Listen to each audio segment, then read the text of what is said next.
I want to introduce to you what I call difficult entry exit skills. Difficult entry means that you don't have a great place to get in the water.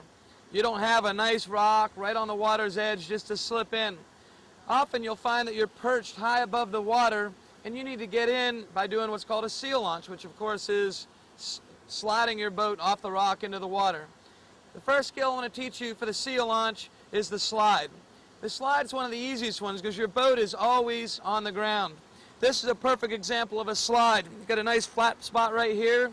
Your boat tips down. You can slide right in the water. Generally speaking, if there's current, make sure your bow is pointed downstream a little bit. So when you hit the water, you just lean downstream and go. If you're pointed upstream, you're going to be more likely to catch your bow and it's going to be harder to stay right side up. The next skill I want to introduce you to is the vertical drop, the vertical seal launch. The vertical seal launch is more difficult. When you're first learning, you're going to find yourself pulling yourself over the end, teetering down, and if it's high enough, landing on your head. This is not something you want to do. Also, you're going to find if the water's not really deep at the bottom, if you don't boof the drop, if you end up totally vertical, you're going to piton.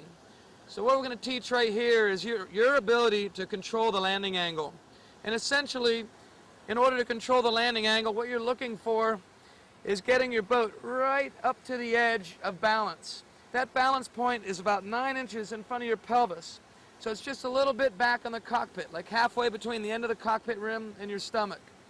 Once you get to that point, if you lean all the way forward, your boat's going to teeter down. Now the key is this next part.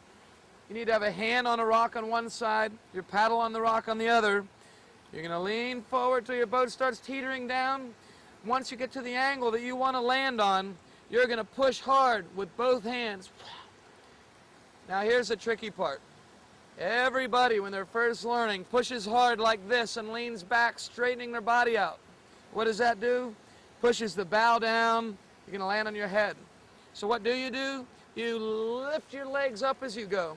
What that does is it stops the teetering, lift the legs and push, and you literally go right off at the angle that you pushed off on. That's the best technique for a vertical seal launch.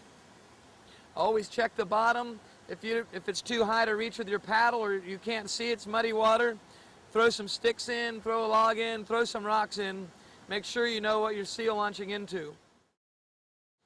If you don't have a real easy spot to get out of, meaning you've got a boily eddy, maybe a slanted, slightly slippery rock, or just generally speaking, you don't have a way to perch your boat up on top of something when you get out, what you need to do is you need to take your time getting out by getting your entire boat as close to the shore as possible, holding on with one hand, holding your boat so at least the corner of the boat is laying on the rock or on the shore to some degree. Then you're going to pull your skirt with one hand, holding your paddle on that same hand. If there's no place to chuck it up on the shore, get your leg out so you've got one leg and one hand out. Roll your body weight over until you have both your hand and your foot supporting your weight.